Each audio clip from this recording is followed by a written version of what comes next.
জি, প্রিয় প্রিয় সাংবাদিক বন্ধুগণ, আমি হঠাৎ করে আপনাদের সামনে একটু হাজির হয়েছি যে আজকে আমাদের কোর্টে একটা হিয়ারিং হয়েছে, সেটার ব্যাপারে একটা ব্রিফিং করেছেন আমাদের অন্যতম একজন প্রসিকিউটর। সেটার ব্যাপারে কিছু বিভ্রান্তি আছে, আসলে প্রপার ফ্যাক্টসটা তার কথার থেকে আসেনি, বা যেভাবে উনি ব্রিফ করেছেন আসলে মূল বিষয়টা যা ছিল তার থেকে ভিন্নভাবে মেসেজ যেতে পারে বলে আমার কাছে মনে হয়েছে।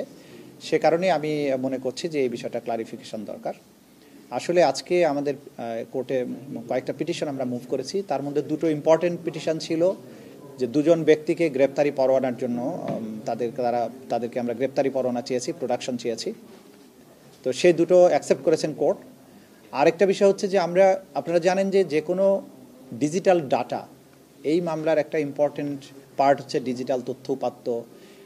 এই ডিজিটাল তথ্য উপাত্ত কোর্টে প্রেজেন্ট করার আগে এটা সার্টিফিকেশনের প্রয়োজন হয়, যে কোনো অথরিটি, বাংলাদেশের সার্টিফাইড অথরিটি হচ্ছে আমাদের সিআইডি, সেখানে তারা এই ডিজিটাল এভিডেন্সগুলো সার্টিফাই করেন যে এটা আসলে সঠিক কিনা, এটা সঠিক জায়গা থেকে রেকর্ডেড হয়েছে নাকি এটা ভুয়া, অথবা এটা কোনো এআই দিয়ে বানানো কিনা।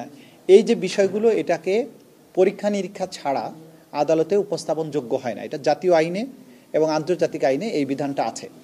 সেই ক্ষেত্রে আমরা হিউজ পরিমাণ ডিজিটাল এভিডেন্স কালেকশন করেছি। আপনারা জানেন যে ভিডিও ফুটেজ, বিভিন্ন জায়গার সিসিটিভি ফুটেজ, বিভিন্ন মোবাইলে ধারণকৃত ভিডিও, বিভিন্ন জায়গার কল রেকর্ড, মেসেজ, বিভিন্ন সংস্থার কাছ থেকে, বিভিন্ন ব্যক্তির কাছ থেকে, বিভিন্ন সোর্স থেকে, সংবাদ মাধ্যম থেকে এগুলো আমরা পেয়েছি, এগুলো কালেকশন করেছি। এই যে কম্পাইলেশনের পরে আমরা এখান থেকে বেছে বেছে সেই ভয়েসগুলো, সেই ভিডিও ফুটেজগুলো, সেই দৃশ্যগুলো, সেই মেসেজগুলো, এগুলোকে ডিজিটালি ফরেন্সিক করার জন্য সিআইডির কাছে পাঠানোর ব্যাপারে সিআইডিকে এটার ফরেন্সিক রিপোর্ট দেওয়ার জন্য একটা নির্দেশনা চেয়ে একটা পিটিশন মুভ করেছিলাম।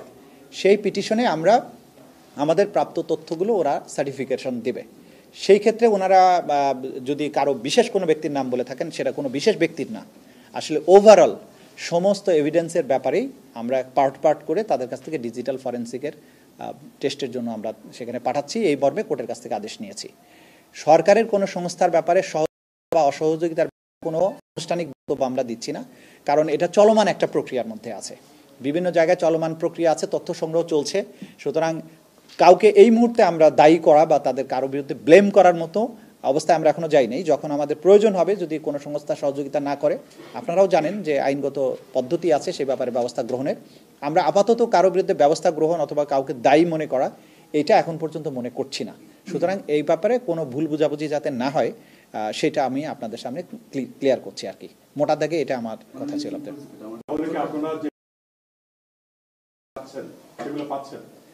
পাচ্ছি বা পাচ্ছি না, এই দুটো কোনো প্রশ্নের জবাব আমি দিচ্ছি না। আমরা কালেকশনের মধ্যে আছি, কিছু পাচ্ছি, কিছু হয়তো পাচ্ছি না, সেগুলোর জন্য আবার পরে চেষ্টা করছি, এরকম একটা চলমান প্রক্রিয়ার মধ্যে আছি। সুতরাং অসহযোগিতা কেউ করছে এরকম সরাসরি অভিযোগ করার পর্যায়ে আমরা এখনো নাই।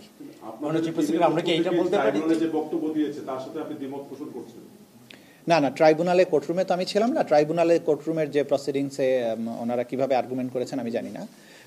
এটা হচ্ছে যে এক একজনের এক এক রকমের বুঝ থাকতে পারে, যে তথ্যটা যত সময়ের মধ্যে দেওয়া দরকার হয়তো সেই সময়ের মধ্যে দিল না। দ্যাট ডাজ নট মিন যে সে অসহযোগিতা করছে। হয়তো অনেক কারণেই সময় লাগতে পারে, যে বিষয়গুলো এত সফিস্টিকেটেড যে আপনি চাইলেই সবসময় সঠিকভাবে নাও পাইতে পারেন। সুতরাং একদম অসহযোগিতার কথা যদি আসে, সেটা যদি এরকম অ্যাকিউট আমাদের কাছে মনে হয়, তখন আমরা আপনাদেরকে আনুষ্ঠানিকভাবেই বলবো। কাজে সহযোগিতা চলমান আছে, এটা আমরা বলতে পারি। আদালতে তো আমি ছিলাম না, আদালতের কথা বলতে পারছেন।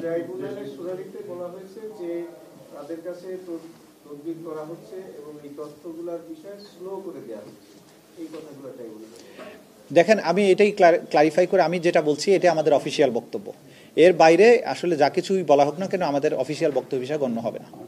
আমরা কি তাহলে এখন পর্যন্ত মাননীয় প্রসিকিউটর এইটুকু বলতে পারি যে জুলাই আগস্টের গণহত্যা সংক্রান্ত রাষ্ট্রের বিভিন্ন গুরুত্বপূর্ণ ব্যক্তিদের কল রেকর্ড সিআইডিকে যাচাইয়ের জন্য আদালত নির্দেশ দিয়েছেন, এইটুকু বলতে পারি?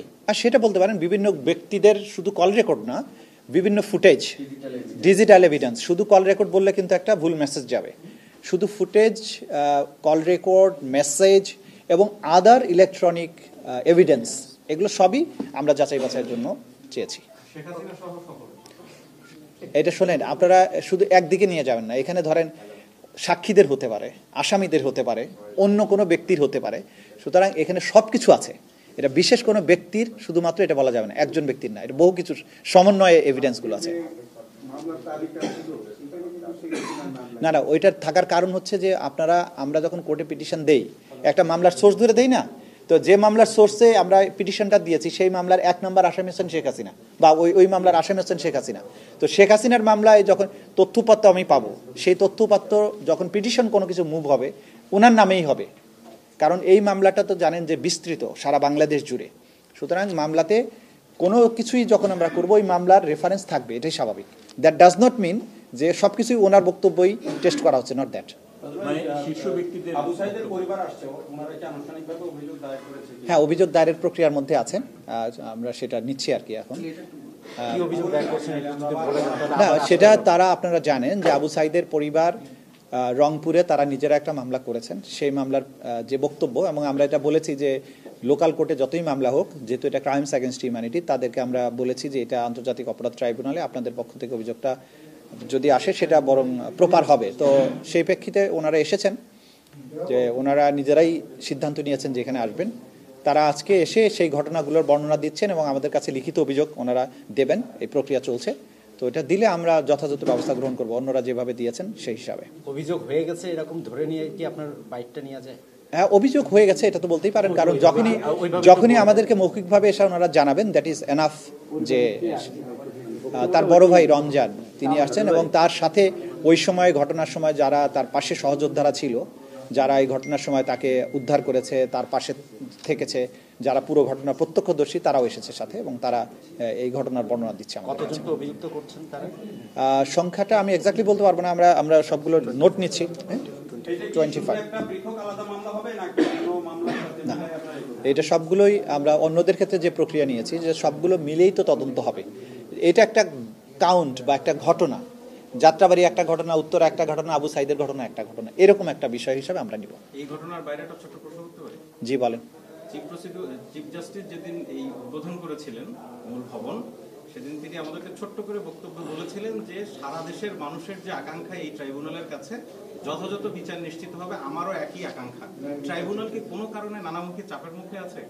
না, আমি মনে করি কোনো রকমের চাপ আমাদের প্রতি নেই। আমরা এটা খুবই স্পষ্ট করে বলতে চাই, ট্রাইব্যুনাল কোনো চাপের মধ্যে নেই, প্রসিকিউশন এজেন্সি কোনো চাপের মুখে নেই, এবং কোনো চাপ যদি আসেও এই ট্রাইব্যুনাল অথবা তদন্ত, অ্যাটলিস্ট আমার তদন্ত সংস্থা বা আমার প্রসিকিউশনের পক্ষ থেকে বলতে পারি, আমরা কোনো চাপের কাছে সামান্যতম নত হওয়ার কোনো কারণ নেই। এবং আমরা প্রত্যেক প্রসিকিউটর এবং আমরা যারা এর সাথে আছি, আমরা দেশ জাতি আইনের প্রতি কমিটেড।